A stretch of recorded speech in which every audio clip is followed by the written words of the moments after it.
Só para situar os que não estavam conosco no contexto, a gente teve uma conversa muito aquecida dentro do grupo sobre, afinal, qual é o sentido dessa vinda, dessa aterrissagem aqui por 5 horas do Elon Musk num teatro lá com o governo, e o que tem de problema real para ser resolvido na conectividade da Amazônia, alternativas para isso, impactos políticos. Ficou todo mundo com muito mais dúvida do que convicção sobre o que estava acontecendo, como de resto tem acontecido em muitos temas, né? Então, e o grupo tem funcionado como um mediador nisso, tem ajudado bastante. O que nós fizemos, então? Nós tivemos uma discussão muito animada do Silvio Meira com o Tasso Azevedo.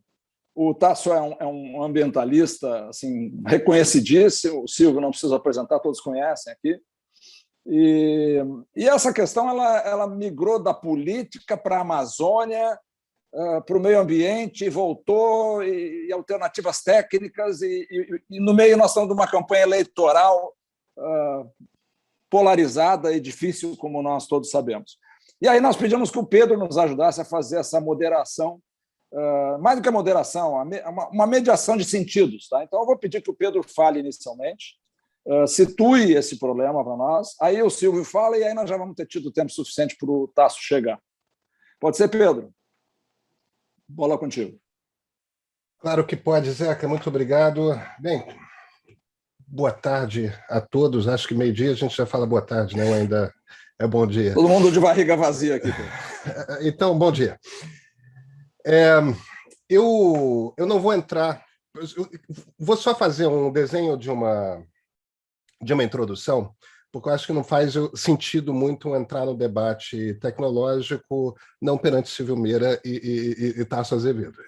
Essa é a praia deles muito mais do que a minha. Mas eu acho que existem 2 ou 3 pontos aí que eu acho que servem como introdução dentro do cenário que a gente está. Afinal de contas, todo mundo está falando muito de Elon Musk desde a proposta de compra do Twitter, que não é uma rede social particularmente grande, é uma rede social com uns 300 milhões de usuários, mas tudo quanto é jornalista está lá, tudo quanto é antropólogo, tudo quanto é cientista político, tudo quanto é político. O Twitter pode não ser uma rede muito grande perante outras, mas é uma rede que tem uma influência imensa na construção dos argumentos do debate público. Então, todo mundo está, de certa forma, preocupado, e isso tem tudo a ver com essa viagem do Elon Musk para cá, porque a questão qual é a ideologia de Elon Musk se tornou importante. A gente não sabe qual é a ideologia do Elon Musk porque ele não fala muito sobre isso. Ele dá umas pinceladas. Ele se declara como alguém que é libertário, mas não tão libertário quanto o Peter Thiel. Peter Thiel é um dos principais nomes do Vale do Silício e foi sócio do Musk. Os dois fizeram fortuna na venda do PayPal. E o Peter Thiel é um cara declaradamente libertário. Libertário, eu acho que eu não preciso explicar, mas é uma espécie de anarquista de direita. É alguém que não acredita no papel do Estado para praticamente nada. Salve, Tasso. Olá, tudo bom, gente? Então, o Musk se descreve como libertário, mas não tanto quanto Peter Thiel. O que isso quer dizer? Uma das coisas que ele fala sobre o Twitter é que ele não quer muita moderação na plataforma. Ele quer diminuir muita moderação na plataforma. Bem, todas as democracias estão preocupadíssimas no momento com o grau de desinformação e de manipulação do debate político que acontece nas redes sociais. A Europa já tem uma lei começando a ser votada nos parlamentos de cada país para regular esse processo de como que esses algoritmos das redes sociais funcionam por causa de desinformação. Os Estados Unidos estão a caminho também de legislar sobre isso e já tem projetos, inclusive, patrocinados por gente tanto do Partido Republicano quanto do Partido Democrata. Mas eu acho que, em defesa do Musk, deve-se falar também que o Musk fala em mexer no algoritmo. E um dos grandes problemas da desinformação não é tanto a questão da liberdade de expressão, ou seja, o que as pessoas falam, e muito mais uma coisa da liberdade de alcance. Ou seja, que tipo de informação que o algoritmo, a tecnologia, o programa, escolhe que as pessoas recebam muito. Então, o que pesa mais no processo de desinformação nas redes é esse programa que decide distribuir muito mentira, manipulação. Então, talvez o Musk possa estar acenando aí que, olha, a desinformação a gente não resolve com moderação, a gente resolve com uma mudança na maneira como você distribui. Uma segunda observação que eu gostaria de fazer, que eu acho importante, que é o seguinte: o Musk é muito diferente dessa turma autoritária de extrema-direita, os Orbãs da vida, o nosso Bolsonaro. Ele é um cara, por exemplo, que faz piada o tempo todo com... O Musk é um cara que faz piada o tempo todo com maconha. Ele fuma maconha abertamente. O 420, né, que é o código é um código da linguagem. O preço, por exemplo, que o Musk ofereceu para o Twitter, que é $54,20 por ação, tem lá o 420, que é um número código por toda a comunidade da cannabis, que, enfim, ele faz referência a isso o tempo todo. Então, é muito diferente dessa turma reacionária nesse sentido. No entanto, ele escolheu vir aqui. Por que ele escolheu vir aqui para prestigiar o Bolsonaro? Porque, em essência, para Starlink estar no Brasil, ele não precisava estar aqui. Essa é uma pergunta que fica no ar, eu tenho uma hipótese, mas deixa eu entrar no segundo aspecto que eu acho importante, que é o seguinte: a característica do Musk como empreendedor. Ele é fascinante, porque o Musk, depois de ter feito fortuna no PayPal, ele começou a construir uma carreira de, na verdade, pegar indústrias antigas e reinventá-las por completo. Você pega a ideia, por exemplo, de carro elétrico, uma ideia que existe desde o início do século XX. Nunca foi uma coisa sexy. O Musk conseguiu transformar o carro elétrico num troço sexy, num troço atraente, conseguiu fazer com que as linhas de montagem se tornassem extremamente eficientes, conseguiu, com esse movimento, fazer com que o preço despencasse, e fazendo com que o preço despencasse, ele viabilizou a possibilidade de haver no mundo uma indústria de carro elétrico que é fundamental para a gente descarbonizar o mundo. Foguete é fundamental para você. Ônibus espacial não vai para Marte. Ônibus espacial não vai para a Lua. A gente precisa voltar a ter foguete. O problema é que foguete é um troço caro pra cacete. Era caro pra cacete por um motivo muito simples. Cada foguete que ia para um lugar, para o espaço, era um foguete a menos. Aquilo não era reutilizável. Ele reinventou por completo a lógica da indústria da exploração espacial. Novamente, barateando, simplificando, reinventando processos. Até em Tatuzão, que é aquela máquina de cavar túnel para metrô, ele fez tatuzões que são mais baratos, mais rápidos, mais ágeis. O ponto, e metrô, novamente, é um problema que tudo quanto é grande cidade do mundo tem, e o problema passa por como que você perfura embaixo de via, como que você perfura embaixo de prédio. O Musk tem essa característica que a gente não pode jogar fora, que é única, inclusive, no Vale do Silício, que é essa capacidade de entrar para uma indústria, tornar essa indústria viável economicamente, reinventá-la, baratear. Então, só isso eu acho que faz ele muito interessante como empreendedor. O último ponto, 2 minutos, a minha hipótese a respeito de por que o Musk decidiu vir para cá.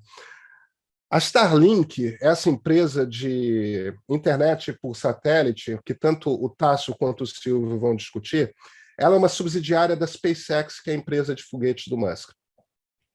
São satélites que funcionam, que ficam em baixa órbita e, portanto, permitem uma conexão de internet por satélite em velocidades mais rápidas, teoricamente, do que outros negócios de conexão por satélite.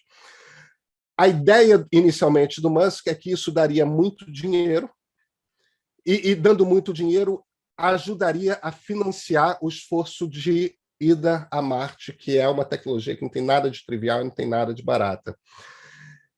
O problema do Musk hoje é o seguinte: esses satélites estão no Canadá, nos Estados Unidos e no México. em toda a Europa, num pedaço da Austrália, na região sudeste do Brasil, um pedacinho da Bahia, e num pedaço do Chile. É justamente os lugares do mundo que menos precisam de conexão. São lugares amplamente cobertos por conexão. Agora, são lugares que conseguem pagar a conta também, né? Porque a máquina que você tem que comprar custa $600, sendo subsidiada, e o gasto básico por mês é de $100 por mês. Um dos lugares nos quais o Musk quer entrar e precisa entrar é na Índia. Ele está batalhando pela regulação, para conseguir ser regulado e sua entrada aprovada na Índia faz mais de um ano e o Narendra Modi está bloqueando. Eu tenho a impressão de que, para o Musk, o valor que tem... Para o Bolsonaro é óbvio o valor que tem estar com o Musk. A minha impressão, isso é pura impressão, é que para o Musk, esse aceno do Bolsonaro pode ter algum tipo de peso lá na Índia. Olha, o Bolsonaro está com a gente, está achando bacana a nossa tecnologia e tudo mais.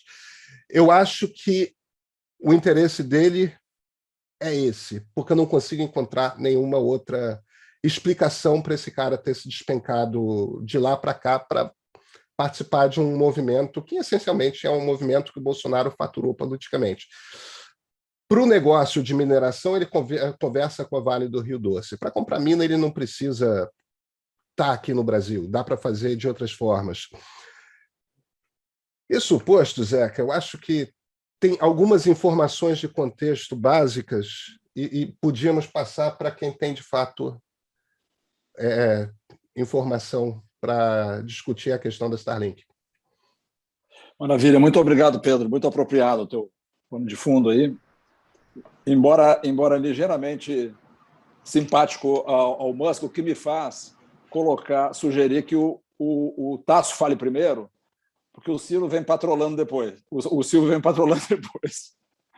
Então, vamos lá, Tasso. O Tasso está bem por dentro desse assunto, esteve na germinação aí dessa conversa toda. Tasso Azevedo, por favor. Só tem que abrir o micro.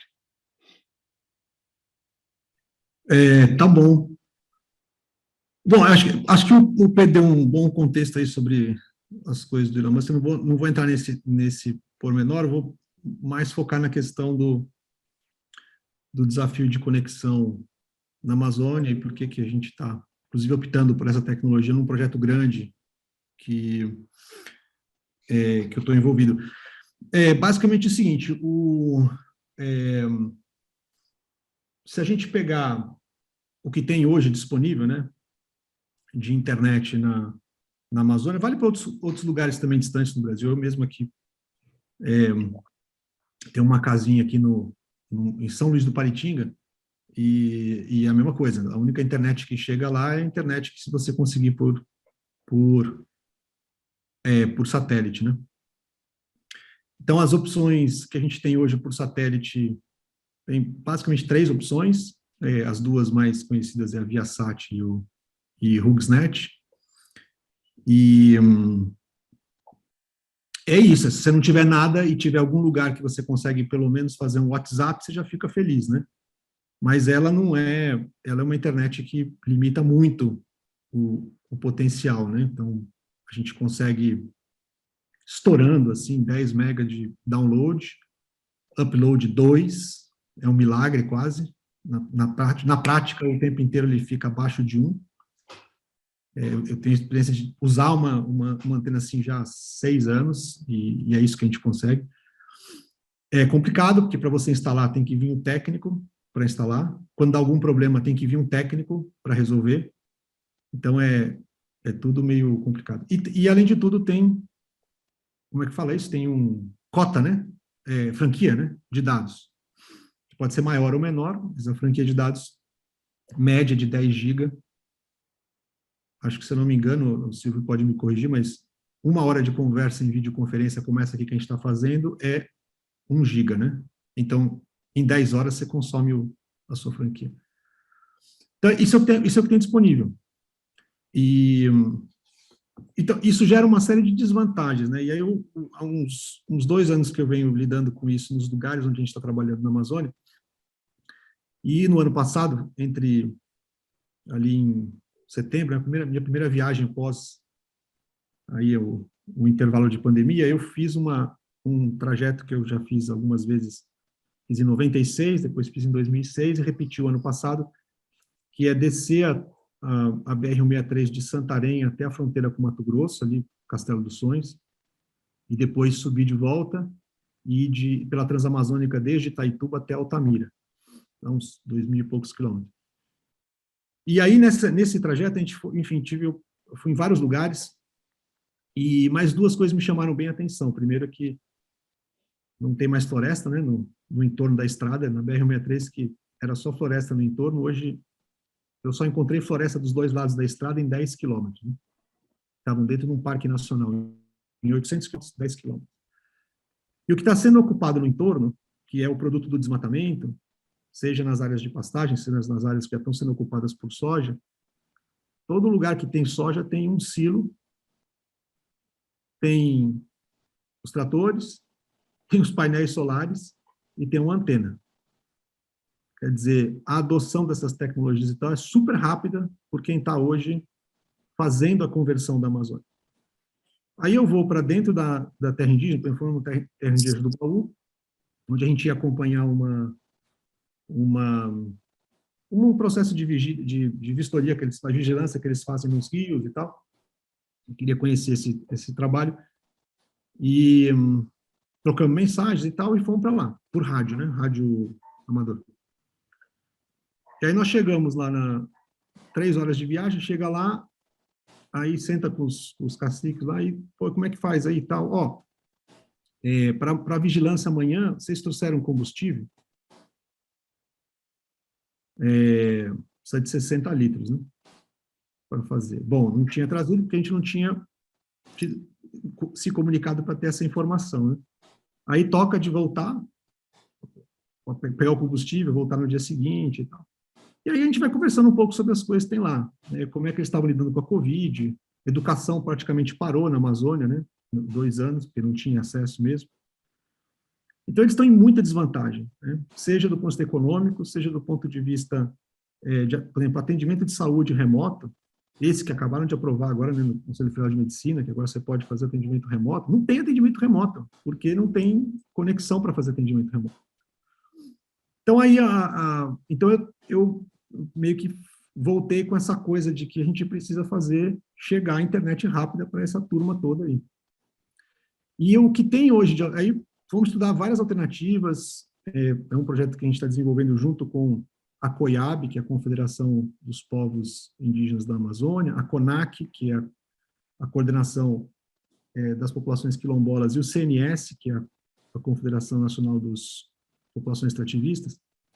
Então, junto com eles, tem bolamos essa ideia que é levar a internet rapidamente, para todos os povos da floresta, esses 3 grupos na Amazônia.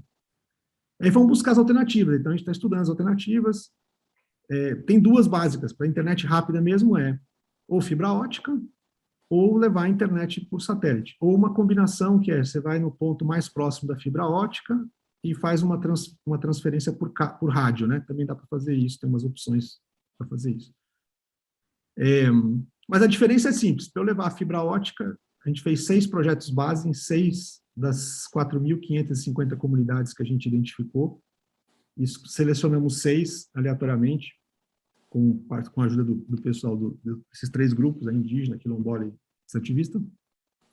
E o custo é 1.200.000 a 2 milhões para levar cada ponto de internet rápida com base em fibra ótica ou rádio combinado com fibra ótica.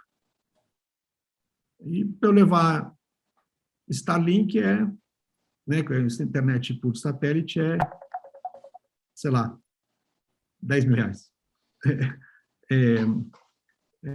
E se somar tudo, somar energia, tudo, não chega a 100 mil reais. Né? Então, assim,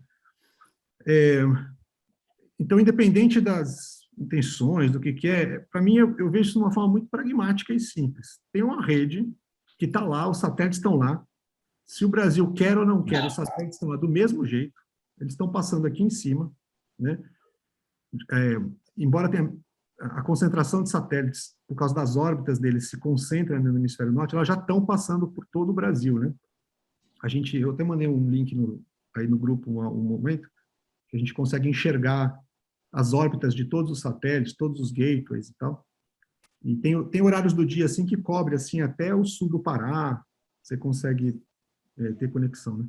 Conseguiria ter conexão, se o serviço estivesse disponível comercialmente. Então a gente está trabalhando com essa lógica, assim, ó, se eu vou levar para 5.000 comunidades na Amazônia, o que eu vou fazer? Eu vou tentar levar fibra ótica a R$1 milhão, eu vou pegar uma internet rápida que me entrega 100 a 300 megabytes por segundo e que eu só levo uma antena e plugo uma antena numa fonte de energia e está resolvido o problema. Né? Então, para mim, bem pragmaticamente, eu não tenho dúvida nenhuma de que essa vai ser a solução em escala, seja com Starlink, seja com OneWeb, que é a outra empresa inglesa que está fazendo uma constelação parecida, aliás, ironicamente, também satélites lançados pela SpaceX, ou seja, pela constelação que o Jeff Bezos está montando também, tem uma outra constelação que a Google está estudando, tem várias constelações aí sendo montadas no mesmo princípio, um monte de pequenos satélites rodando a Terra e entregando serviço de internet rápido. Então, assim, para mim é um pouco, eu olho assim, de um jeito bem utilitarista, assim, está disponível, e se eu vou levar a internet para alguém na floresta, eu acho que a gente tem que levar a melhor internet disponível no mundo.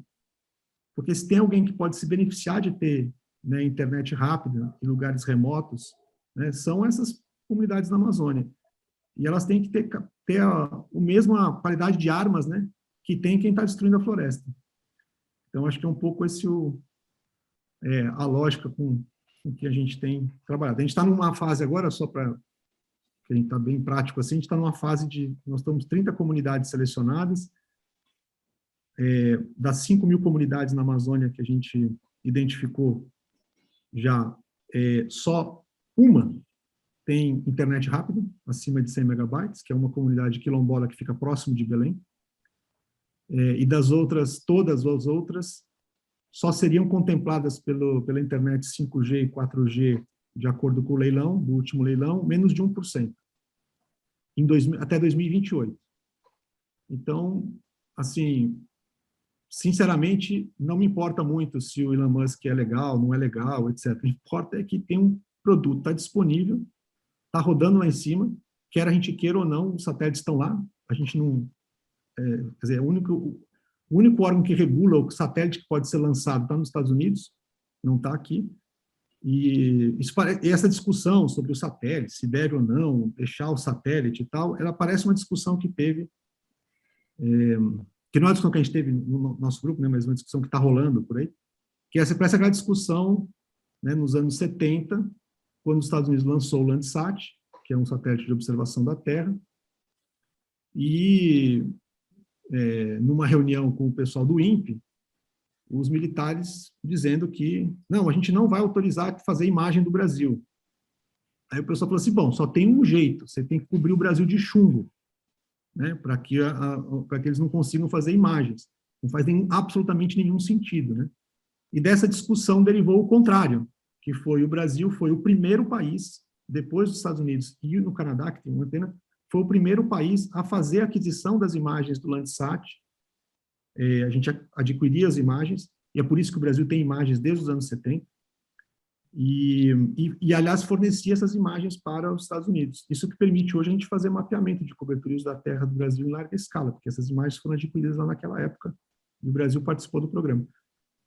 Então, acho que enxergo da mesma maneira agora. Então, a tecnologia disponível, ela é incrível mesmo, né? Não sei se alguém mais aqui no grupo já usou a antena, eu fiz uma das primeiras aquisições ainda em 2019, ela chegou esse ano, demorou 9 minutos para eu pegar uma caixa sem livro de instruções, abrir a caixa, plugar na tomada, a antena se autorregular e me entregar 330 megabytes de internet, né? Então, eu quero que esse poder esteja na mão de todas as populações, né, e povos da floresta, e, enfim, quem precisar, né?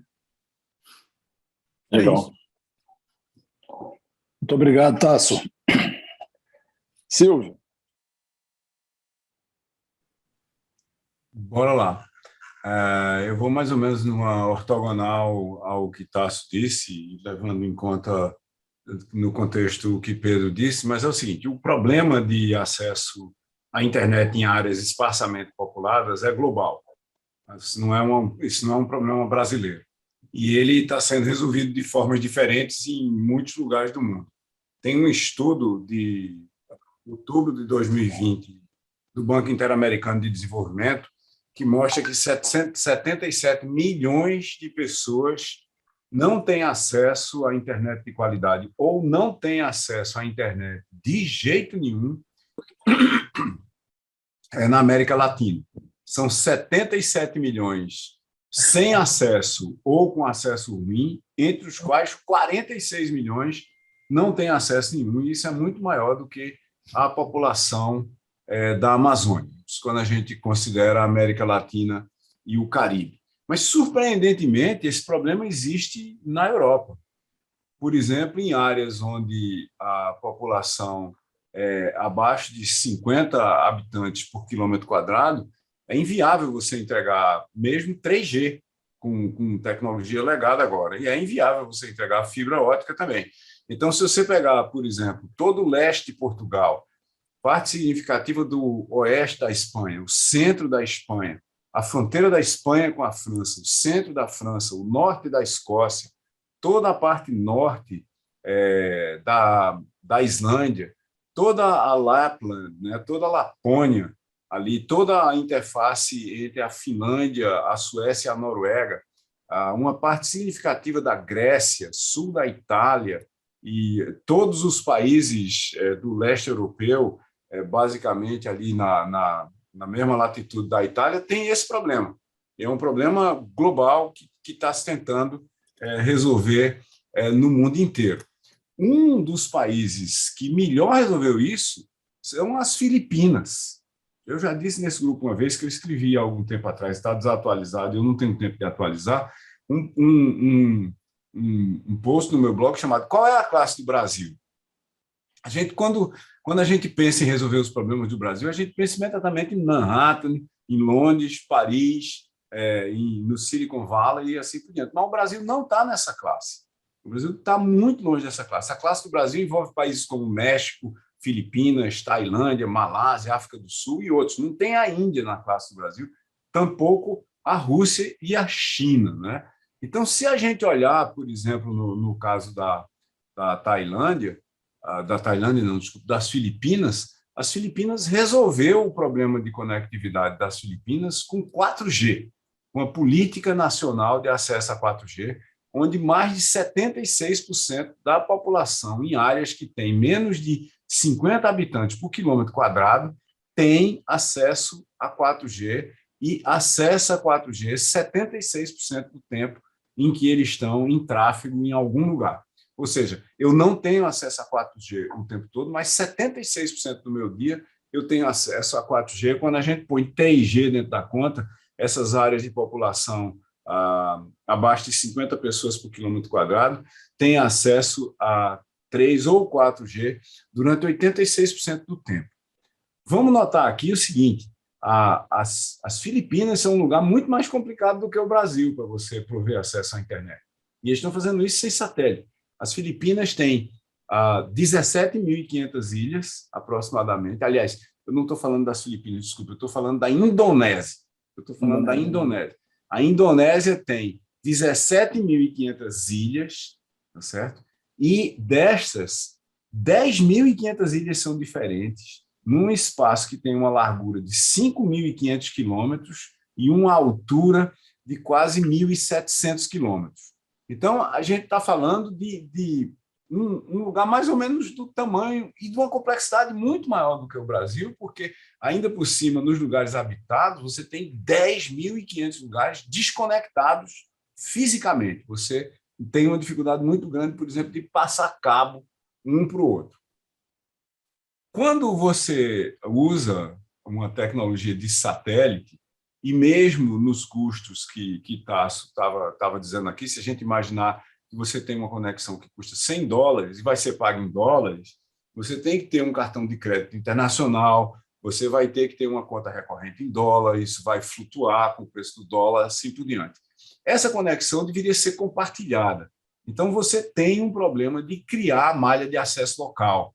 Você vai ter problema de rádio, você vai ter problema de Wi-Fi, você vai ter todos os problemas que a gente já teve antes com conectividade local, porque não se trata de uma pessoa perdida na floresta. Claro que o fazendeiro perdido na floresta, que está desmatando a Amazônia e tem o silo dele lá, ele paga tranquilamente $99 só para ele. Mas para a gente resolver o problema daqueles 77 milhões de pessoas que estão desconectadas, você vai ter que ter infraestrutura local, não tem como. E tem um detalhe aqui, né, nessa história, tá? Se a gente for fazer as contas, ó. Se você imaginar o problema de conectividade local a partir de conexão satelital, se a gente olhar para como é que você conecta as pessoas minimamente perto umas das outras, né? Se você disser que lá, num lugar desse, por exemplo, você vai botar uma torre de 5G, as torres de 5G têm um alcance muito pequeno. Então, a solução que está sendo usada em muitos lugares do mundo, e, aliás, 5G permite isso, é você usar o Wi-Fi. Se você usar o Wi-Fi de baixa velocidade, até alguns poucos megabits por segundo, você consegue, por exemplo, atingir áreas que vão numa região de raio de 5 a 7 quilômetros. Se você for, no entanto, para 50 megabits por segundo, você vai no máximo a 500 metros, se você estiver usando o Wi-Fi. Então, isso eu estou falando numa área que você não tenha árvores, que as antenas não estejam sendo interrompidas por nada. Então, nesses lugares onde a gente tem conectividade escassa, muito provavelmente a solução tecnológica que vai resolver o problema não é a gente chegar lá com 100 megabits por segundo para todo mundo. Isso é inviável economicamente, né? Mas talvez se a gente chegar, por exemplo, tem um estudo que mostra que se você tiver 60 pessoas, 60 assinantes, e você tiver 2 megabits por segundo na ida e na volta, você consegue você consegue capturar 100% dos pacotes de uma conferência de Zoom de baixa resolução como essa que nós estamos aqui. Se você não usar câmeras 4K, como a do Pedro Doria, que tem essa imagem belíssima que ele transmite para a gente, mas se você usar câmeras que têm um fator de escala baixo, uma resolução razoável como essa que nós estamos usando aqui, dá para você fazer videoconferências com 2 mega, 2 mega. Tem que ser homogêneo, tem que ser 2 mega na subida e 2 mega na descida, porque senão você vai ter 2 mega na descida, aí não dá para subir com 200K. Se você tiver 200K, por exemplo, você perde 50% dos pacotes e a minha voz vai sair daqui toda tremida, toda cortada, e minha imagem vai sair direito, e assim por diante. Então, as soluções com 2 megabits por segundo, elas resolvem o problema de videoconferência de qualidade.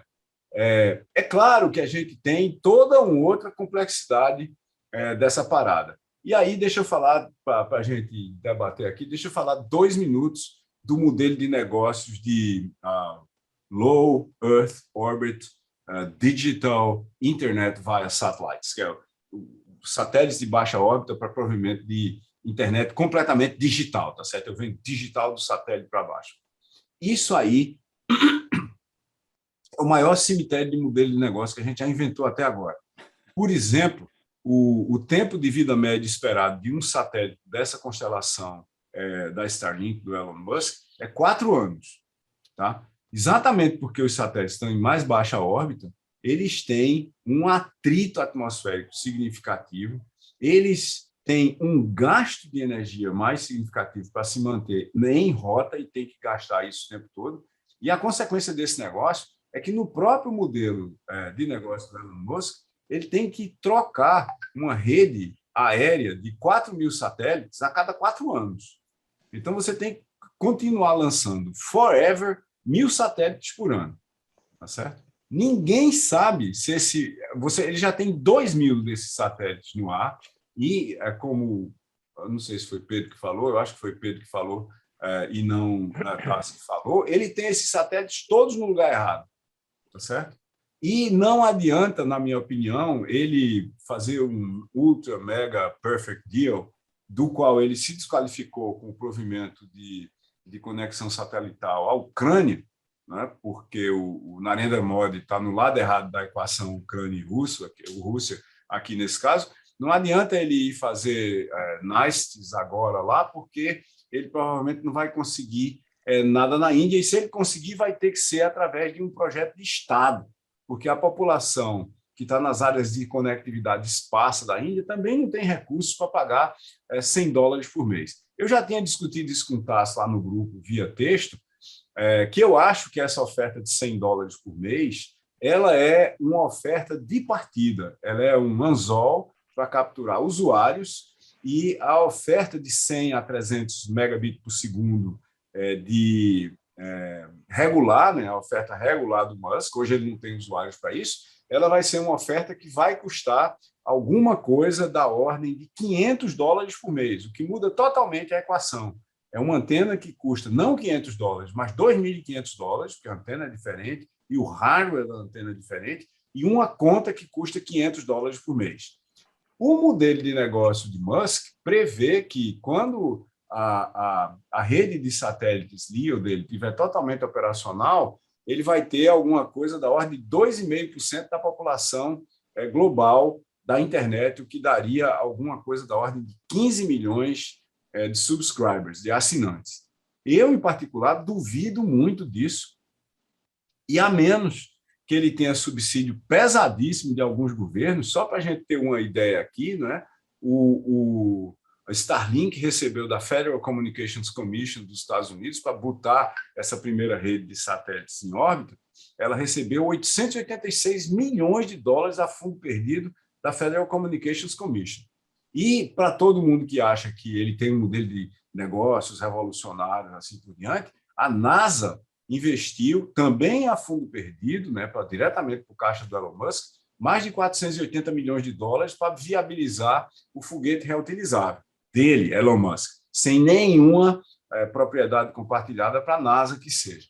Então, tem algum conjunto de coisas no modelo de negócio de Musk que, até agora, pelo menos, não é sustentável. Então, a gente teria que ver e olhar para as soluções que estão sendo dadas no caso da Europa, das áreas de espaçamento populadas, e de países como a Indonésia, que eu erroneamente chamei aqui de Filipinas, para a gente ver o que é que esses caras estão fazendo, como é que eles estão fazendo e como é que eles criam soluções estruturais. Porque, por exemplo, se tem um silo e se tem estrada nas áreas pelas quais o Tasso dirigiu, tem energia elétrica.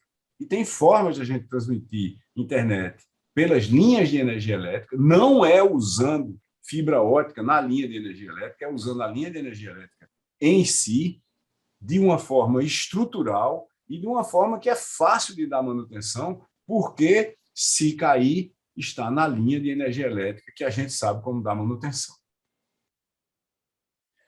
Silvio, antes de passar para o Pedro organizar essas informações todas para nós colocarmos na roda, você ainda diz que, seja qual for o modelo de provimento, ainda vai precisar do investimento em rede local, é isso? Sim, porque, imagine, veja, mesmo que você tenha a opção de baixa velocidade, que vai ser a opção de longo prazo que as pessoas vão consumir, que é essa de $100, você tem um ponto de acesso a $500 por mês. Desculpa, R$500 por mês.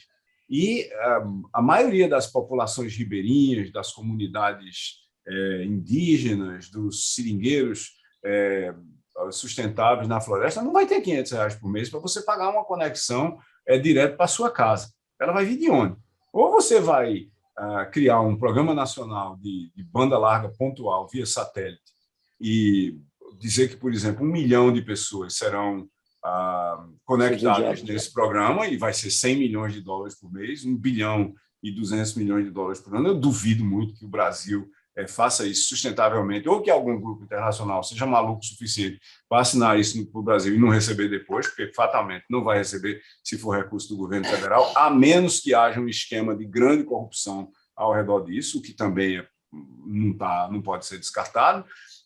Ou então você vai ter que descer 100 megabits por segundo de satélite e ali, naquela comunidade ribeirinha, em algum lugar, você vai compartilhar esses 100 megabits por segundo. E esse é o problema, porque você tem rádios, você vai ter roteadores, coisas que precisam ter reboot, assim por diante. Eu acho a ideia do Starlink absolutamente fantástica, entendeu? Você põe uma antena, aperta um botão e presto, não precisa se preocupar com mais nada. É que nem um roteador de fibra ótica que a sua tele entrega hoje. Mas isso simplesmente não é economicamente viável para populações de baixa e de baixíssima renda, com um ponto de acesso via satélite para cada casa, para cada pessoa. Legal. Pedro, te anima? Claro, Tasso, por favor. Não, só uns comentários gerais. Eu acho que, claro, nem de longe a gente imagina que isso vai ser solução. Pode até ser, né? Para quem quiser, pode ser. Quem hoje paga, né? A HughesNet, né? Que é aquela porcaria, a R$350 por mês, né? Que é, enfim, é a escolha de pensar o que é possível pagar. Mas acho que é mais que isso. Assim, primeiro, 30% do que a gente paga é imposto, né? E eu acho que, claramente, a gente deveria ter uma política relacionada a isso para que, nesses lugares remotos, a gente tivesse o corte dos impostos sobre essas conexões. Faz todo sentido, para que esse serviço esteja disponível lá. Então, acho que soluções para a questão da equação financeira tem várias. Por exemplo, a gente tem um monte de recursos na educação para a questão de conectividade. Você pode usar parte dos recursos da educação para isso. A gente tem recursos destinados para o tema da própria energia elétrica, né? Que é uma das coisas que a gente está estudando, é usar a conta CCC, que vai subsidiar a energia solar. Hoje subsidia o combustível fóssil, mas vai subsidiar a energia solar. Aqui o Kelman aqui, que conhece bem esse tema. E a gente está conversando com as empresas para usar para subsidiar a energia solar e junto entrar a conta da internet, porque é uma das formas, porque eles precisam da internet para poder, inclusive, monitorar os equipamentos que estão sendo colocados e tal. Acho que tem soluções financeiras para isso. Mas a questão de rede local, sim, claro, sem dúvida nenhuma, e a gente pensou bem nisso, até o teste que a gente está fazendo aqui com a primeira antena. Eu fui lá ontem fazer a instalação, e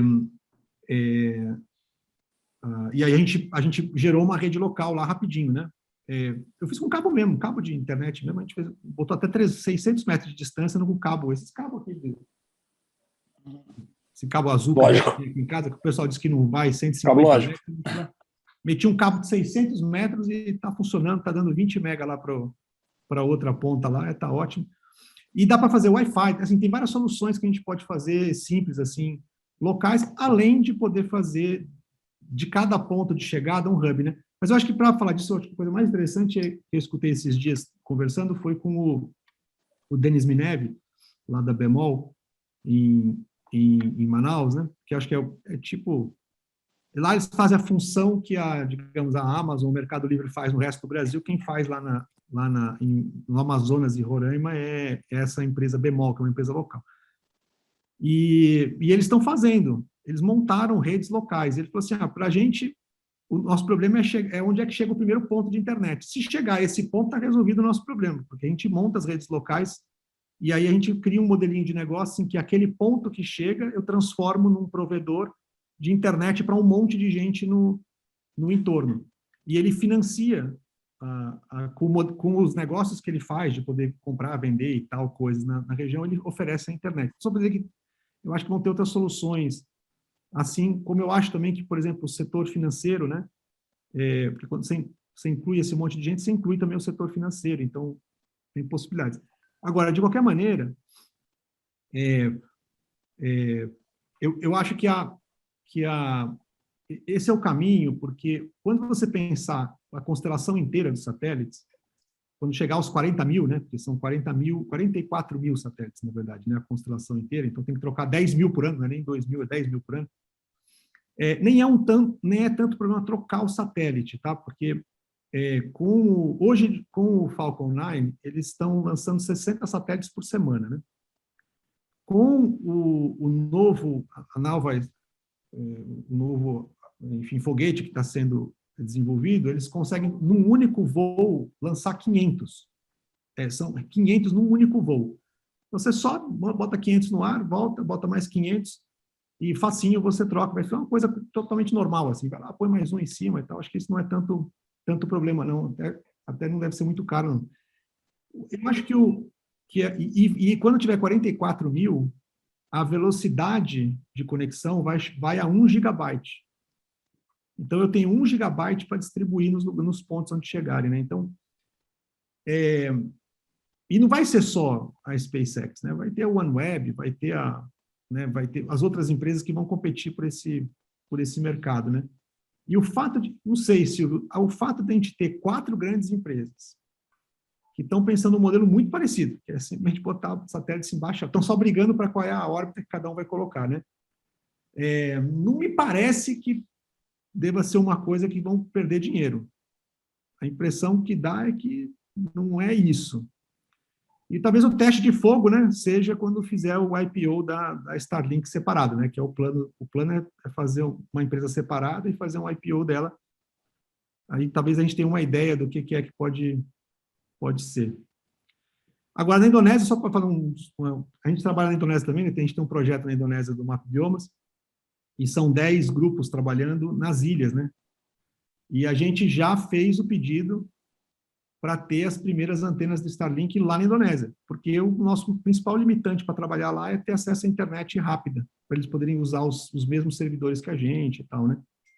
Então, mesmo lá, se chegar uma antena lá dessa, lá vai ser uma dádiva para a nossa turma lá que está trabalhando com 5 mega para processar os dados, né? Uma dúvida, antes de pedir para o Pedro fazer um wrap-up disso rapidinho, Pedro.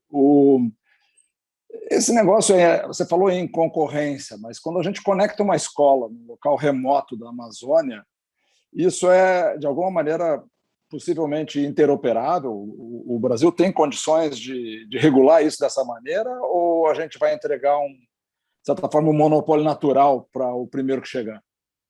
É uma pergunta para vocês dois, logo depois que o Pedro falar, tá? Por favor. E aí depois abre a palavra para quem quiser fazer perguntas ao Silvio e ao Tasso. Pedro.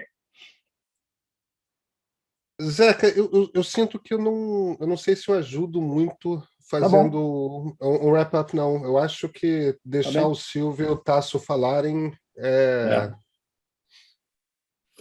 Tá bom. Eu imagino que é um serviço, né? O jeito que eu adquiri, eu entrei na internet 2 anos atrás e encomendei, e um dia eles ligaram aqui e falaram, vai chegar aí a antena. Aí chegou pelo correio e você liga ela. Enquanto você estiver usando, você paga. O dia que você testou como um cliente privado, como qualquer um de nós, pessoa física, isso? Okay. Por acaso foi a primeira antena a ser entregue no Brasil, porque eu tinha... E você tem isso nessa tua área remota lá? Isso. Okay. Aí você pega, você monta ela e usa. E se você quiser mudar de ponto, localização, você vai no aplicativo, fala, muda a localização, né? Demora uma meia hora e você pode ligar ela em outro lugar que esteja ativado. Aí quando você quer deixar de usar, você pode desativar ela. Você continua, porque você compra a antena, então a antena é sua. Aí quando você, não quero mais usar, você pode suspender o serviço. E aí, quando você quiser voltar a usar, você ativa de novo o serviço. Essa não seria uma vantagem competitiva desse modelo satelital, Silvio, sobre um modelo que use, por exemplo, o cabeamento da energia elétrica? Essa portabilidade para efeito de concorrência? Veja, claro que é. Você simplesmente bota a sua antena debaixo do braço e vai para qualquer outro lugar, tá certo? Você pode, em tese, por exemplo, se você tiver uma fonte de energia, desde que você pare o carro vez por outra, você podia pegar uma caminhonete ou um Jeep tração nas 4 rodas e para um lugar bem dentro da floresta, você vai ter 110 megabytes lá, 110 megabits por segundo, desculpe. Quando você estiver parado, né? Só a antena se reajustar, você está lá em qualquer lugar. Por outro lado, existem desafios regulatórios nessa história, tá certo? Por exemplo, eu posso dizer para a Starlink que, no caso da área geográfica do Brasil, a Anatel poderia dizer isso, ela tem que prover serviço físico. Ela não é um provedor de serviço móvel. Móvel em nenhum sentido. Ou seja, a antena tem que estar num lugar onde as coordenadas do endereço do pagador de contas são especificadas e ela não pode sair de lá. Nesse caso, você não teria essa mobilidade. E, obviamente, eu posso limitar o acesso da antena à rede por software. Ela vai continuar vendo o stream de bits chegando, mas ela vai ter uma software switch lá que vai dizer, olha, você não pode funcionar nesse lugar aqui. Já é assim hoje, viu? Hã? Já é assim. É assim hoje. Você tem que Ah, é pedir. assim? Você vai mudar o lugar, você tem que pedir para mudar. Pronto, beleza. Então já é assim, ou seja, eles já deixaram pronta, do ponto de vista da infraestrutura da Starlink, para um regulador dizer você não é um provedor de serviço móvel. Porque, veja, o que acontece? Quando você fez o leilão de 5G, você entregou o serviço móvel de conectividade pessoal e corporativa a gente que pagou por isso. As pessoas compraram o direito de fazer isso. Então, chegar um cara que não pagou porra nenhuma e dizer eu tenho uma antena aqui que você pode usar em qualquer lugar, a coisa vira zona facilmente do ponto de vista regulatório. No caso da Starlink e das outras operações, como o OneWeb e a Kuiper e outros que estão tentando fazer a mesma coisa, eu acho que haverá desafios regulatórios não triviais. Por exemplo, nos Estados Unidos está se montando um processo contra a FCC, não é contra a Starlink, por ter autorizado a Starlink a lançar os 12 mil satélites iniciais que ela tem autorização para lançar, né?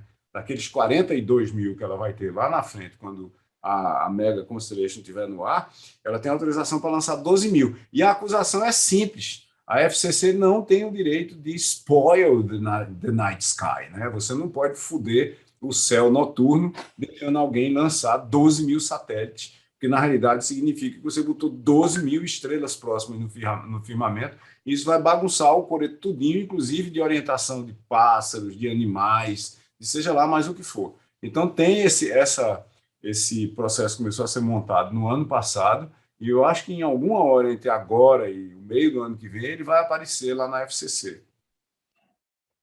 Legal. Estou recebendo os feedbacks aqui, o pessoal está adorando a conversa de vocês. Benjamin, por favor, Benjamin. Bom, eu acho que eu queria dar também algumas informações assim complementares. A gente tem um pouco de experiência ali na Fundação Amazônia Sustentável no estado do Amazonas, né? A gente não saiu muito do estado do Amazonas, que é um contexto bastante diferente, né? É um contexto que você tem uma capital de 2,5 milhões de habitantes, depois você tem 2 ou 3 cidades com 100 mil, depois você tem umas 20 cidades com 60, 70 mil, depois você tem umas 70 cidades com 30 mil. Essas cidades distam geralmente de 200, 300 quilômetros uma das outras, e no meio delas você tem os ribeirinhos, né? Okay.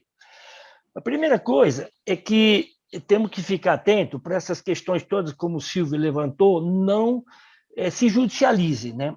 Lá no Amazonas, por exemplo, para a RUGS começar a poder oferecer os serviços caros, mas você demorou uns 10 anos, porque houve uma briga judicial entre grupos lá, entre um grupo que fornecia o sinal satelital para as escolas e que impediu durante 10 anos. Quer dizer, na verdade, esse sistema da RUGS só está em oferta no estado do Amazonas há 2 anos e pouco, que antes não era oferecido, né?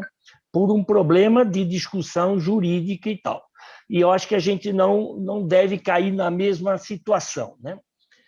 Segundo lugar, eu acho que investimentos que estão sendo feitos devem ser pensados, talvez, num governo democrático, ser melhor utilizados. Por exemplo, lançar o cabo nos rios do Amazonas, que está sendo feito, mas está sendo feito como? A Marinha está lançando um cabo diretamente de Manaus até Tefé, que não tem nenhuma ligação durante esses 600, 700 quilômetros que ela passa, né? Quer dizer, ela não ilumina nenhuma, nem das pequenas cidades. Quer dizer, não estou me referindo nem a grupos de ribeirinhos, não tal. Então, é um investimento brasileiro feito, que está lá. E se você não fizer esse uso dessa fibra para poder iluminar as comunidades e as primeiras pequenas cidades como Coari, de 30 mil, 40 mil habitantes, e depois os grupos de ribeirinhos, você está jogando esse investimento fora, né? Quer dizer, isso é uma outra questão, né? O projeto de cabeamento dos rios amazônicos, hoje em execução, não prevê, não tem nenhum investimento para você fazer o atendimento inter grandes cidades, né? Grandes assim, Quer dizer, então, eles vão subir também pelo Rio Amazonas, pelo Rio Negro, desculpe, de Manaus até Barcelos, e não tem previsto nenhum ponto de ligação intermediária, né? Bom, isso é outra questão. Obviamente, isso também é uma questão paralela, assim, quando essas empresas fazem o lançamento dos seus sistemas, né? Muitas vezes, claro, questão comercial, elas cobram, a Ranks, quando fez o lançamento em certos setores do Amazonas, acabou cobrando na faixa de 100, cento e poucos reais por mês para esse acesso. Outra questão que a gente tem que ver, foi levantada pelo Tasso, a gente teve bastante experiência nisso, é a questão da assistência técnica, né? A gente tem que ter soluções de assistência técnica para poder usar na Amazonas, né? Isso tem muita similaridade com a questão dos motores. Hoje, o que movimenta a Amazonas são os motores de rabeta. Então, a gente está fazendo lá via Pfizer, junto com a Honda, com outras empresas, uma série de cursos para capacitar, nesses pequenos lugares, especialistas que possam dar esse atendimento, né?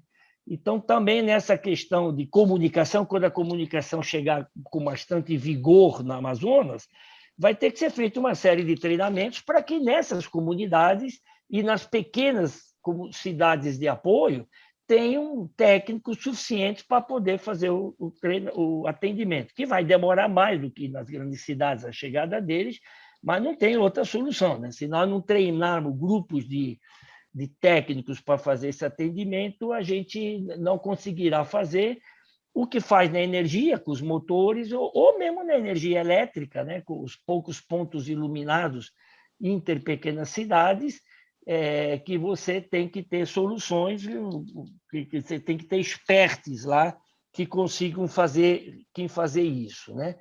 O que eu queria dizer é o seguinte, a gente também tem que ter uma visão, eu acho que não é de uma coisa para outra, tem que ter um aproveitamento. E aí eu lembro, eu fui vice-presidente de uma multinacional há muitos anos, e a gente estudou muito a questão Amazonas, e a gente, durante muito tempo, os técnicos dessa multinacional, sério e tal, propuseram a instalação do WiMAX. O WiMAX não tem um campo de chegada de 500 metros, pode chegar, né, Silvio, eu acho que até 7, 8 quilômetros, né? E o Brasil é um dos raros países do mundo que pulou o WiMAX. Pulou. Aqui nós não tivemos aqui não se fez o direito da tecnologia WiMAX, que era uma tecnologia possível, quer dizer, em vez de deixar ela disputar o mercado, o governo regulatoriamente cortou, obviamente, para pular para essas tecnologias mais novas, 5G e tal, mais rapidamente.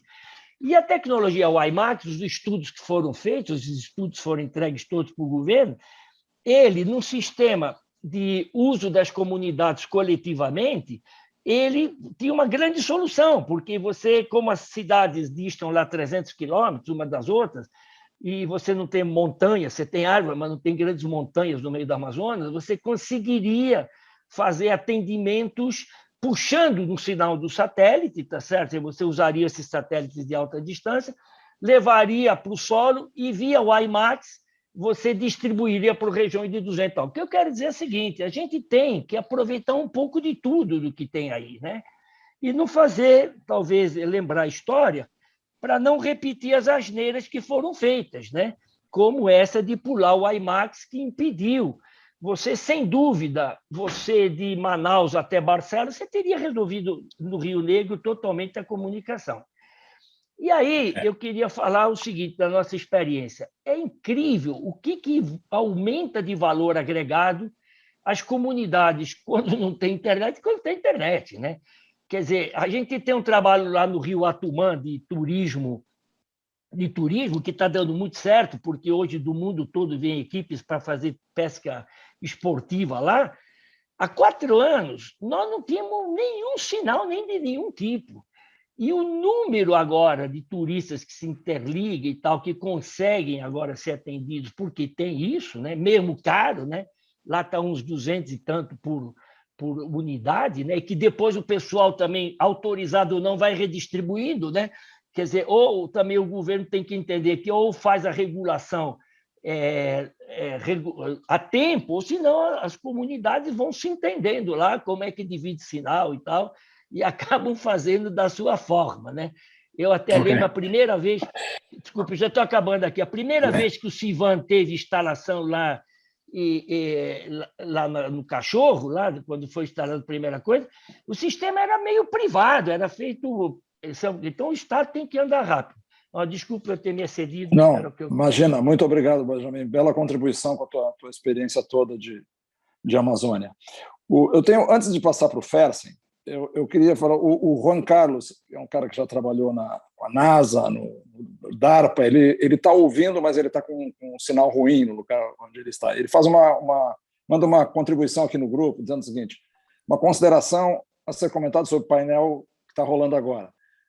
O grande lixo espacial que resultará, satélites não operacionais depois da vida útil, criam poluição e risco para outros satélites da comunidade de GPS, observação da Terra, críticos e para pesos na Terra, não consegui entender isso aqui. E uma área não regulada. Conheci o Elon Musk 15 anos atrás, quando discutimos esse tema na NASA, Ames, e será necessária regulação global e um early warning system against collision. Acho que é mais ou menos o que o Silvio falou antes ali, né? Deixa eu só completar isso. Tem um paper de 1978, bom que a gente tem alguém na NASA no momento, do Donald Kessler, junto com o Burton Kurpalé, onde eles... o título do paper é Frequência de colisão de satélites artificiais. A criação de um cinturão de debris. Tá? E a situação dessa coisa hoje, mais ou menos avaliada, tem uma avaliação disso que é atualizada o tempo todo pela Agência Espacial Europeia, teve 6.200 lançamentos de foguetes inteiros, desde 1957. Tá? 13.100 satélites postos em órbita. Desses, tem 8.410 que ainda estão em órbita. Desses 8.410 que ainda estão em órbita, tem 5.800 funcionando. Tem 31.360, atualizado agora em maio, pedaços de objetos espaciais em órbita no momento. O número de colisões que já aconteceu foi mais de 630. A massa total de objetos que estão em órbita ao redor da Terra é 9.900 toneladas. Então, você tem, por exemplo, 36.500 pedaços de satélites e foguetes que medem acima de 10 centímetros. Então, tem uma coisa chamada Kessler Syndrome. Se você vai meter 42 mil satélites em órbita numa única constelação, se 200 desses fogem do controle, por exemplo, você pode criar um efeito dominó de derrubar uma constelação dessa todinha. Eu acho que esse é um assunto muito pouco tratado, mas que já está bastante documentado. Importante isso. Faz 50 anos que estudo isso. Fersen, por favor. Assim, eu acho que a reunião teve teve muito mérito, porque o Silvio realmente toca em pontos que são super relevantes. Eu tive a experiência de botar a telefonia na Amazônia. Né? Foi feito a fórceps, era uma obrigação que a gente tinha depois da privatização. Para poder ter direito a ter um telefone móvel, a companhia fixa teve que fazer uma série de coisas economicamente inviáveis. Eu lembro que a gente botava um telefone público no aldeia indígena por $1 milhão. Eu nem sei por que a gente botava um telefone público numa aldeia indígena, devia ter posto outra coisa, mas as obrigações que a gente tinha na época, uma epopeia, tem um filme, Igarapé, búfalo carregando armário de telefonia nas costas.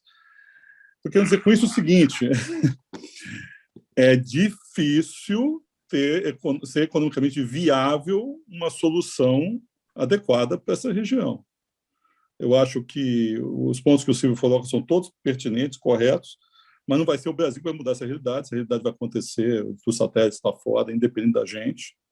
Eu mesmo já investi em companhias americanas que estão colocando satélite por $1 milhão, você coloca o seu satélite no espaço. Quer dizer, vai acontecer, o Brasil não tem nada que fazer com isso.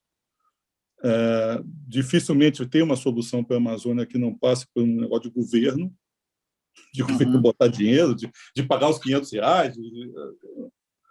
Eu acho que no meio do caminho, até isso acontecer, está certíssimo o Tasso em comprar antena e tentar conseguir levantar uma grana para comprar antena, botar onde mais puder botar e ir com barbante e chiclete tocando a vida e tentando melhorar a situação. Eu acho que, realisticamente, é isso. não há muito o que fazer. Agora, eu posso garantir a vocês, de quem já teve sentado 12 anos na responsabilidade de cuidar da região amazônica brasileira em termos de telefonia.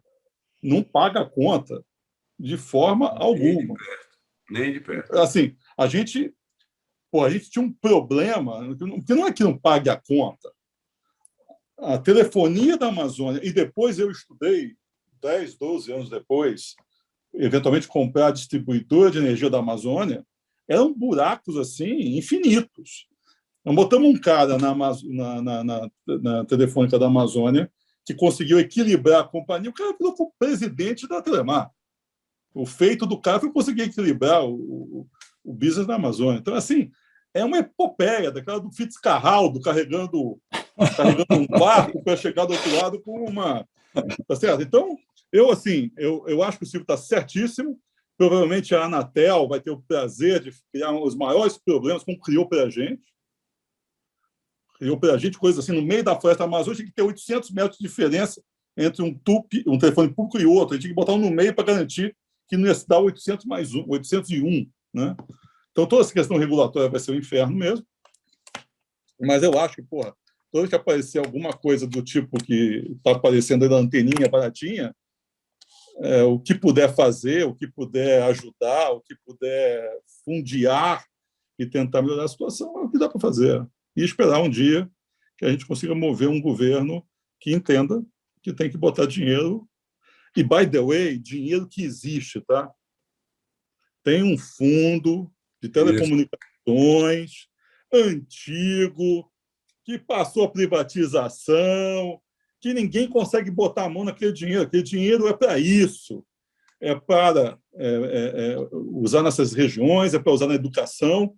Nós, nas companhias telefônicas, não conseguimos usar o dinheiro desse fundo para fazer esse tipo de coisa. Esse dinheiro estava escondido. Eu não acompanho, depois de 2008, que eu saí desse negócio, eu, sinceramente, não leio nem no jornal, mas eu sou capaz de apostar que esse dinheiro está se acumulando em algum lugar. Ele é usado para criar, para aumentar a probabilidade de superávit primário nas contas públicas desde sempre. E comprar trator. Eu fiz parte do grupo que escreveu a regulação desse dinheiro. E ele não era para fazer isso de jeito nenhum, nunca. Então, o dia que a gente tiver um governo minimamente responsável, acho que é por aí o caminho. Até lá, Tasso. Vamos comprar antena, pô. Silvio, me conta esse fundo aí que eu vou atrás dele. Chama FUST, não é? É o Fundo Federal de Telecom. Isso é o FUST? É o FUST? FUST. É o FUST, é o famoso FUST. É igual a viúva porcina, que foi sem nunca ter sido. Muito bom, muito bom. O Fesser, você compraria papéis da SpaceX ou desse projeto aí? Eu acho que a Tesla, o grande business do cara, no final, é energia. Mas a Tesla está cara. Eu quero saber desse aí do satélite. Eu acho que está todo mundo olhando o cara. Eu estou dizendo o seguinte, eu acho que o grande business dele está na energia. Está todo mundo olhando um carro, mas não é carro, é a energia. Como é que você usa a energia? E eu acho que se esse cara conseguir se colocar na posição que ele pode se colocar com essa questão de soluções que passam pela energia limpa, eu acho que pode ser um negócio extremamente valioso. Legal. Agora, não tenho capacidade. Eu ganhei dinheiro investindo numa startup de colocar satélite barato. Tá certo? Botar satélite a $1 milhão, $2 milhões, você coloca o teu satélite no espaço. Mas pelo que o Silvio está falando, que tem todo sentido, provavelmente estamos piorando, né, as condições ambientais. Mas esse caminho de baratear isso, eu acho que é inexorável. Está acontecendo. Milton, antes de passar para ti, eu queria, como a gente está falando aqui de colocar satélite no ar, barato, o Roberto Alvarez, acho que tem uma experiência também de investimento numa empresa nessa área. Dá tua palavrinha rápida aqui para nós, Roberto, se você está aí ainda. Aqui, Zeca. A gente tem um pequeno fundo em Nova York, como eu te falei, a gente investe pre-seed em empresas de espaço. A gente investiu em 10 startups, todas fora do Brasil. Eu concordo 100% com o Fer, do ponto de vista de negócio. É muito difícil você fazer isso no Brasil. Acho que eu compartilhei no grupo, uma das empresas que a gente investiu vai colocar, final do ano, em órbita, o primeiro satélite robótico para fazer a captura de debris. Tá? E a ideia é você ter, como você vai ter muita coisa em cima, você vai precisar ter soluções para isso. A visão de futuro é fazer manutenção de satélite no espaço. Tá? Então, você tem uma economia que até 2040 ela vai multiplicar por 3. Né? Hoje a gente tem a previsão aí, a gente está falando do número de satélites que tem em cima, nos próximos 10 anos serão lançados entre 15 e 30 mil satélites. Tá? A previsão europeia é de 17 mil satélites, e você tem aí a estimativa que eu vi mais recente, de alguns colegas, é de 30 mil satélites. Tá? E nos próximos 10 anos a gente vai ter mais de 100 missões para a Lua, tá? 120, 130 já programadas. Então tem toda uma economia que está crescendo, vai ficar por 3 aí, até 2040, e o Brasil está basicamente desconectado. Mas eu acho que a questão, eu queria deixar um pouco, talvez, para o Tasso e para o Silvio, se tiver tempo para falar, é o seguinte: acho que tem 2 problemas. Tem um problema que é de negócios e tem um problema que é do país e da solução dos serviços públicos para a Amazônia, mas não só isso. Não esqueçamos que conectividade é um problema, inclusive, em áreas urbanas, e talvez o problema não seja do ponto de vista do acesso ao cabo ou à rede, mas seja do preço. A gente tem um monte de gente no Brasil com as condições do Brasil desconectadas. Né? Então, você tem esses dois problemas. Negócios, tem muita coisa avançando, a maior parte disso vai acontecer, queiramos ou não, puxado por fora do Brasil. E você tem um problema de política pública, que não é só do Brasil. Né? E aí, acho que o Silvio levantou esse ponto, quais são os lugares que vale a gente olhar. Mas eu queria perguntar para o Silvio e para o Tassi o seguinte: quais são as oportunidades? Você tem a varinha mágica. Eu acho que a gente deveria ir um pouco na linha de tudo que der certo vale a pena. Né? Começa com antena, tem outras soluções. Mas se você pudesse modelar do ponto de vista de ação pública, qual você acha que deveria ser o caminho para resolver a questão da conectividade ou avançar a questão da conectividade no Brasil? Mas nós estamos chegando no nosso limite de tempo, então eu vou pedir que o Silvio, que o Milton Seligman faça o comentário, a questão que ele quiser, e aí a gente devolve para os nossos convidados e colegas para fazerem o fechamento e já responder a tua questão, tá, Roberto? Obrigado, Zé, que eu queria primeiro cumprimentar o Tasso, o Silvio e o Pedro. Achei brilhante esse debate, excelente. Mas e o meu ponto, meus 2 centavos aqui são rápidos. O nosso grupo é um grupo rigorosamente político, não é um grupo técnico. Né? Eu até pedi a palavra para falar do FUST, mas logo depois o Fersen matou a pau. A questão é a seguinte: do ponto de vista político, e graças ao Benjamin, eu tive a oportunidade de ir na Amazônia visitar escolas em regiões ribeirinhas, e você descobre que você jamais na vida terá possibilidade de colocar professor de física, de química, de biologia, de matemática, de português, de história, etc., para grupos de 5, 6, 7 pessoas em cada uma das regiões ribeirinhas, que você só vai enfrentar esse problema se você colocar tecnologia e a melhor tecnologia disponível. A questão, para mim, clara, é a seguinte: para enfrentar a pobreza e a desigualdade no Brasil, eu preciso de tecnologia, eu não tenho outra alternativa. E essa tecnologia, obviamente, não é business, ela não vai se regular pelo mercado, ela vai se regular por governo. E essa é uma das tantas razões pelas quais nós temos que eleger um governo que tenha sensibilidade, que seja democrático, tenha sensibilidade social e capacidade de colocar o dinheiro onde tem prioridade. E essa é uma prioridade. Então, o que eu digo, eu entendo que o Tasso, e me associo ao que o Tasso fala, acho que o Fersen dá a regra, e o que o Silvio diz, que é tudo verdade, absolutamente verdade, o que nós precisamos é apostar, Silvio, e essa aposta eu tenho a impressão que é simples, que essa tecnologia vai evoluir barateando ao longo do tempo, e nós vamos ter que usar isso para enfrentar os problemas sociais que nós temos. Então, eu acho brilhante esse debate, fantástico, mas isso só me reforça assim: precisamos de um governo de fato, que enfrente o maior problema nosso, que é a desigualdade, com tecnologia, porque de outro jeito não vai resolver. Esse é o ponto. Que bom que tu lembrou, Milton, afinal é para isso que a gente está aqui, né? Para ajudar a construir uma saída.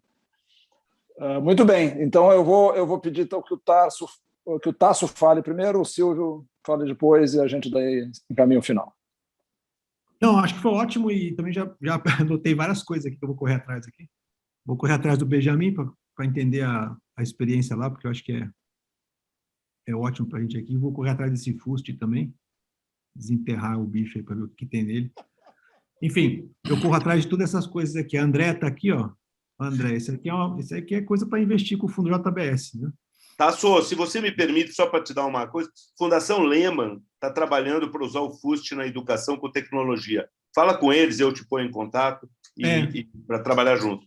Eles estão junto nesse projeto também de levar a internet para as comunidades e tal, com a nova instituição, né, Mega Edu, né? Acho que chama Mega Edu, né, que é o spin-off lá. Mas, enfim, mas assim, eu acho que a gente também está muito pensando nessa história de preparar esse ano, torcendo para que a gente tenha uma mudança, né, no próximo ano, e que não importa quem seja, não sendo o atual incumbente, a gente tenha volta a ter prioridade em política pública a esse público, porque, na verdade, a questão central é se vai priorizar este público, né, que é este público, no caso da Amazônia, esse público todo deslocado ali, né. Então, para fazer isso, é por isso que a gente está investindo em ter o piloto funcionando em 30 comunidades espalhadas pelos 9 estados da Amazônia, tem de 70 até 3 mil pessoas, e a gente está montando um modelinho plug and play e tal, que se quiser implantar, né, nos próximos 2 anos, é rápido e fácil. Basta a decisão política de fazer e colocar o recurso para fazer. Mas mesmo assim, se não tiverem vontade de fazer, a gente vai arrumar o recurso em outro lugar. Mas, Tasso, quando você está falando agora, você está sempre falando em comunidades que estão distantes, desconectadas e vulneráveis, né? Não é um agente privado, é uma comunidade que precisa ser atendida por algum tipo de rede de proteção, é isso? São todas as aldeias indígenas, não os territórios, as aldeias, dentro de cada terra indígena, todas as aldeias indígenas, todas as comunidades quilombolas, todas as comunidades em reservas extrativistas, florestas nacionais e reservas de desenvolvimento sustentável. Quer dizer, todas que quiserem, né? Porque vão ter algumas que não vão querer. E lembrando que não adianta só levar um ponto de internet, né? Tem um monte de questões ligadas a isso. Silvio conhece bem isso, outras pessoas estão aqui também, tem que ter inclusão digital junto, né? Porque a internet rápida, ela traz benefícios, mas traz potenciais riscos, né? Então, tem um trabalho grande com a Fundação Roberto Marinho, a Fundação Lehman, tem o Igarapé, o Instituto Socioambiental, o ECAN, outras organizações ajudando a pensar também a parte de inclusão digital, de forma que a gente, enfim, que possa criar as regras que precisam ser criadas em cada local e tal, além de levar o tema de energia junto, né?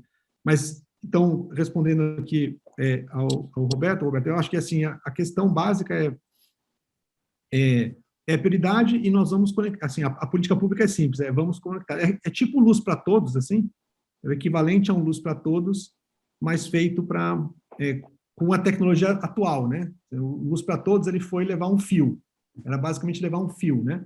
Hoje, se você desenhasse o Luz para Todos hoje, a gente desenharia ele um pouco diferente, né? Muito mais baseado na energia distribuída e tal, e eu acho que para a internet a gente precisa de uma coisa absolutamente equivalente, e no caso específico da Amazônia, ele tem que ser desenhado para a Amazônia. Na Amazônia não vai chegar uma fibra ótica, né? Bom, pode chegar um dia, mas não vai ser essa solução de curto prazo. E a outra coisa é a seguinte, não dá para ser, eu vou fazer chegar a internet em 2028, né? Tem que ser no próximo ano, nos próximos 2 anos, né? Para que a gente possa, esse pessoal não possa perder o tempo da história, né? Que eu acho que é a questão central, né? Muita pressão. E Tasso, só você chamou Luz para Todos, e eu tive a experiência de fazer Luz para Todos no Maranhão, na Samar, né? E o catch do Luz para Todos, que foi interessante, é que ele era baseado no tamanho do Estado. Entendeu? E foi isso que permitiu que o Maranhão... Até hoje, a SEMAR tem no Maranhão os melhores índices de todo o sistema da Eletrobras. Uhum. E às vezes é um detalhe, né? É um pequeno detalhe. Um pequeno detalhe. Uhum. Se não fosse por esse critério, a gente não teria conseguido fazer um investimento lá. Muito bom. Bom, Silvio, Tasso, em primeiro lugar, antes de mais nada, muitíssimo obrigado. Foi ótima a tua participação antes, já no debate anterior, no calor dos acontecimentos da visita do Musk, e hoje, então, foi especial também. Então, muito obrigado, Tasso. Silvio. Bom, para terminar, eu botei um link aqui no chat desse nosso pequeno debate sobre Nova York. Nova York tem a cidade de Nova York, New York City. Tem 3 provedores de banda larga. Em certas regiões da cidade só tem um provedor. 46% das famílias em situação de pobreza de Nova York não tem banda larga. A solução que vem sendo usada por organizações do terceiro setor são redes mesh voluntárias, instaladas por voluntários, com apoio absolutamente zero da cidade. Então, mesmo nos lugares mais ricos do mundo, na capital financeira do planeta, parelhada com Londres aí, você tem um buraco de acesso, um buraco que vem do espaço regulatório / econômico e desemboca no espaço social, que você não conseguiu resolver lá, por mais dinheiro que tenha, porque onde tem desigualdade, seja geográfica, seja local, seja física, seja pessoal, seja de recursos, você vai ter problemas de acesso. Então, o problema que eu acho que a gente tem que tratar é mais ou menos na linha do que Tasso disse. A gente precisa de soluções imediatas, mas a gente precisa também não transformar a solução imediata numa gambiarra permanente. É claro que a gente precisa incluir todo mundo imediatamente no debate, mas se você fizer isso no modo gambiarra permanente, você perde a oportunidade de criar infraestrutura, políticas públicas, serviços sustentáveis que ficam e são dominados pela comunidade. A grande, vamos dizer assim, a grande mágica que a gente viu no caso da fala da mulher do ministro, ou do ocupante atual do cargo do ministro de Comunicações do Brasil, é que a gente se coloca no Brasil naquela posição do colonizado, idiota, pobre, imbecil, que vai ser salvo por um Eike Batista americano que pilota uma Arca de Noé espacial. Isso dá um sinal da nossa imbecilidade como país. Talvez o maior depoimento de imbecilidade que eu já vi dado por um brasileiro em qualquer tempo. Sem dúvida. E aí vem a importância para mim da gente não só pensar na política, da política em si, mas a gente ir para o espaço regulatório. A gente tem uma Agência Nacional de Proteção de Dados Pessoais que foi totalmente contaminada e é parcialmente inútil hoje porque foi populada por gente que não deveria estar lá. Você tem um Anatel que tem o mesmo problema, e por aí vai. Quer dizer, se a gente não desenha essas coisas, a gente continua usando gambiarras, tanto políticas como tecnológicas, de serviços e infraestruturas para sempre. E esse é um problema, porque não era muito melhor quando estava nos governos anteriores. A gente tem um histórico que o FUST representa aqui, que as teles, eu não sei se foi ideia de Festa em fazer isso, mas eu soltei fogos na época, porque teve uma época que as teles resolveram questionar o FUST na justiça, dizendo que como era um dinheiro que era recolhido das teles para ser colocado no fundo, que tinha que ter uma aplicação, uma prestação de contas, mas não tinha nem aplicação, nem uma prestação de contas, era um imposto, e elas não podiam ser bitributadas. E quase ganharam, né? Não ganharam porque teve uma meia sola, eu acho que no STF, e fizeram um verdadeiro migué lá, que também é outra Silvio, situação. 10 anos nesse setor, não ganhei uma. Isso. Exatamente. Tem um migué e é estrutural. Isso vem de longo prazo, tá? Mas eu participei da escrita das regras do FUST, elas foram escritas com a melhor das boas vontades, é um dos fundos mais bem escritos do Brasil, mas ele nunca foi executado. O governo sentou e disse, isso aqui vai para o superávit primário, fim de papo. Então, a gente tem que cuidar para que as agências regulatórias tenham, por exemplo, o grau de independência que um banco central tem, porque elas são tão importantes quanto. A Anatel, por esse caso que a gente está falando aqui, ela é tão importante quanto o Banco Central. Ela é o Banco Central da conectividade nacional. Maravilha. Acho que todo mundo aqui gostaria de continuar essa conversa. Vamos deixar com gostinho de quero mais. Foi excelente. E vamos tentar converter isso aí também nas contribuições e nas pressões que a gente vai tentar fazer através do Derrubando Muros e onde a gente puder para fazer esses ajustes regulatórios aí que vocês estão com tanta lucidez aí propondo. Muitíssimo obrigado, conseguimos cumprir o horário que nós tínhamos nos proposto. Obrigadíssimo, Silvio, obrigadíssimo, Tasso, Pedro. Alegria reunir com vocês.